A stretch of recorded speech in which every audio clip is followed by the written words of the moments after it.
అజీర్ణం, అరక్కపోవడం. అంటే కొంతమందికి తినగానే ఒక 5-6 గంటల తర్వాత కూడా పుల్లటి తేన్పులు రావడం, కడుపులో కొంచెం పైకి తన్నినట్టు అనిపించడం, కడుపులో గ్యాస్ ఫామ్ కావడం, కొంచెం కడుపులో మంట ఉండడం, పొట్ట ఉబ్బరించినట్టు ఉండడం, మోషన్ ఫీలింగ్ వచ్చినట్టు ఉండడం, దీనికి తోడు హెడేక్, డల్ హెడేక్ లాగా అనిపించడం, ఇంకొంతమందికి అసలు ఆకలిలాగా అనిపించదు, ఆకలి పోతుంది. సో దీన్ని అజీర్ణం అని మేము అంటాం. ఇండైజెషన్ ఎందుకు వస్తుందంటే డిఫరెంట్ కాంబినేషన్స్ ఫుడ్స్, అంటే రకరకాల ఫుడ్స్ కొన్ని కాంబినేషన్స్ కలపకూడదు. ఇప్పుడు పాలు, పెరుగు, సిట్రస్ ఫ్రూట్స్ అటువంటి కలపకూడదు. ఇటువంటి కాంబినేషన్స్ కొన్ని ఉన్నాయి, అది మరొక వీడియోలో మనం చర్చిద్దాం. సో ఇటువంటి కాంబినేషన్స్ తీసుకోవడం ఒకటి. రెండోది అన్టైమ్లీ ఫుడ్. రోజు మీరు ఒక పర్టికులర్ టైంలో లంచ్ చేస్తున్నారంటే అదే టైంకి తినాలి. దానికి ముందు వెనక తింటే జీర్ణరసాలు ఉండవు, దాంట్లో ప్రాపర్గా డైజెస్ట్ కాదు, అది అజీర్ణం చేస్తుంది.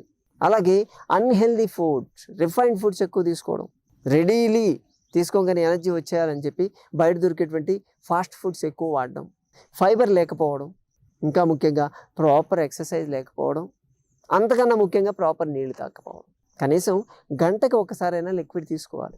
ఇటువంటి చేయకపోవడం వల్ల మనకు అజీర్ణం వస్తుంది. కొంత ఏజ్ వచ్చిన తర్వాత, ఒక 60 years 70 years వచ్చిన తర్వాత వాళ్ళకి డైజెషన్ తక్కువ అవుతుంది, ఖచ్చితంగా తక్కువ అవుతుంది. అది న్యాచురల్ ప్రాసెస్, ఫిజియలాజికల్. కొంత ఏజ్ అయిన తర్వాత చర్మం ఎలా ముడతపడుతుంది, వెంట్రుకలు ఎలా ఊడిపోతాయి, ప్లస్ బోన్స్ ఎలా వీక్ అవుతాయో అలాగే ఆకలి కూడా మందగిస్తుంది. కొంచెం తీసుకోవాలి. చాలామంది మా సంజీవిని ఆశ్రమానికి వచ్చేవాళ్ళు 70-75 years వాళ్ళు ఉంటారు. నాకేమి తినాలనిపించట్లేదండి, అసలు ఆకలే కావట్లేదు, ఇది పెరగడం ఎలా అంటారు. మరి ఏజ్ వచ్చిన తర్వాత ఖచ్చితంగా తగ్గుతుంది కదా, మన ఫిజికల్ యాక్టివిటీ తగ్గుతుంది. మనం మంచి ఎక్కువ విపరీతమైన యాక్టివిటీ చేస్తే ఆకలి ఆటోమేటిక్గా పుడుతుంది. లేకపోతే ఫిజికల్ యాక్టివిటీ తగ్గిన తర్వాత కూడా తింటే ఎలా అండి, ఆకలి పెరగదు. ఆకలి లేదండి, బాడీ చెప్తుంది అక్కడ తీసుకోవద్దు అని. బలవంతంగా నువ్వు తింటే అజీర్ణం అవుతుంది, మళ్ళీ అదొక సమస్య. ఆకలి కాకపోతే తిన్నారు, అది అరగకపోతే మళ్ళీ ప్రాబ్లం, అదొక ప్రాబ్లం క్రియేట్ చేసి అది తప్పు. నేచర్ క్యూర్లో ఒక ప్రిన్సిపల్ ఉంటుంది, ఆకలి వేసినప్పుడు తినాలి, దాహం వేసినప్పుడు తాగాలి. ఆకలి వేసినప్పుడు తాగి దాహం వేసినప్పుడు తిన్నారనుకోండి, అది అజీర్ణమే అవుతుంది, ఖచ్చితంగా అవుతుంది. మీకు బాగా ఆకలి వేస్తుంటే నువ్వు కూల్ డ్రింక్ తాగితే తప్పు, లేదా పాలు తాగితే తప్పు, తాగొద్దు, తినాలి. అప్పుడు ఆకలిలో దాహం వేస్తూ ఉంటే వెళ్ళి ఏదో ఫాస్ట్ ఫుడ్ రెడీగా తినేస్తానంటే తప్పు. కాబట్టి ఈ 2 తప్పులు మీరు ఎప్పుడు చేయొద్దు. సో ఇందువల్ల మనకు అజీర్ణం ఎక్కువ వస్తూ ఉంటుంది. మరి అజీర్ణాన్ని వదిలించుకోవాలంటే చాలామంది వాడుతుంటారు, యాంటాసిడ్స్ అంటారు, ప్లస్ డైజెస్టివ్స్ అని చెప్పి రకరకాల మెడిసిన్ వాడుతూ ఉంటారు.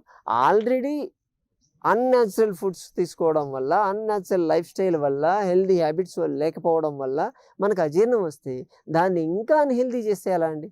సో దీనికి లైఫ్ స్టైల్ హ్యాబిట్స్ ప్రాపర్గా మార్చుకోవడమే మార్గం, అది పర్మనెంట్ సొల్యూషన్ ఉంటుంది. కొన్ని మన ఇంట్లో ఉండేటువంటి వంటింటి మెడిసిన్ మనం వాడుకుంటే బెటర్. మెడిసిన్ వాడాలి అంటే దీన్ని వాడండి, ఓకే. ఈ మెడిసిన్ తీసుకుంటే మీకు ప్రాపర్ రిజల్ట్ వస్తుంది, ట్రై చేయండి. ఇది చాలామంది బాగా పనిచేస్తుంది. మీరు తీసుకోవాల్సింది దాల్చిన చెక్క, మిరియాలు, ఏలక్కాయలు, కార్డమమ్ అంటాం. సో వీటిని ఈక్వల్గా తీసుకోండి.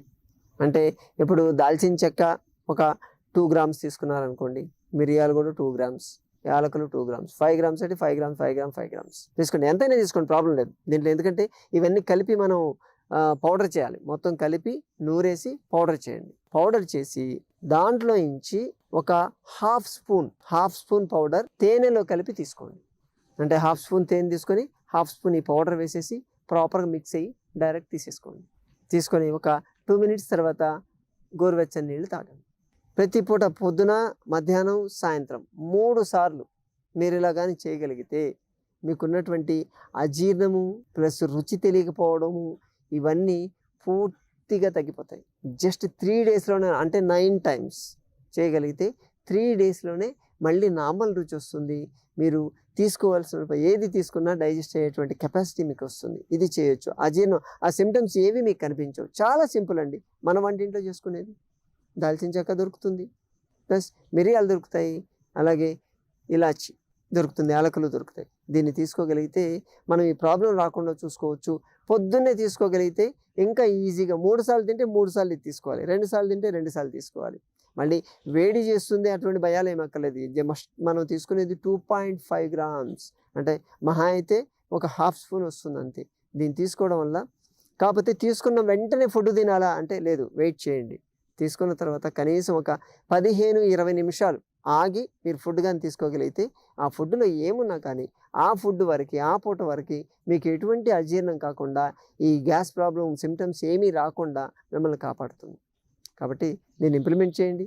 దీనికి ఎటువంటి ఖర్చు పెట్టాల్సిన అవసరం లేదు. మన ఇంట్లో ఉండేటివి చిన్నవి వెళ్ళి మమ్మీని అడగండి, ఏమంటే ఇచ్చేస్తుంది అని చేస్తుంది అని రెడీ చేసేసుకోండి. ఎక్కువ చేసుకొని ముందు దీన్ని స్టోర్ చేసుకోవచ్చు. ఎప్పటికప్పుడు చేసుకోవాలని రూల్ కూడా ఏం లేదు. కాబట్టి మిత్రులారా, మీకు నచ్చిన ఫుడ్ తిన్నప్పుడు వచ్చేటువంటి కష్టాలు చెప్పాము.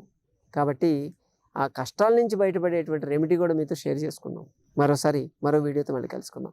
నమస్తే.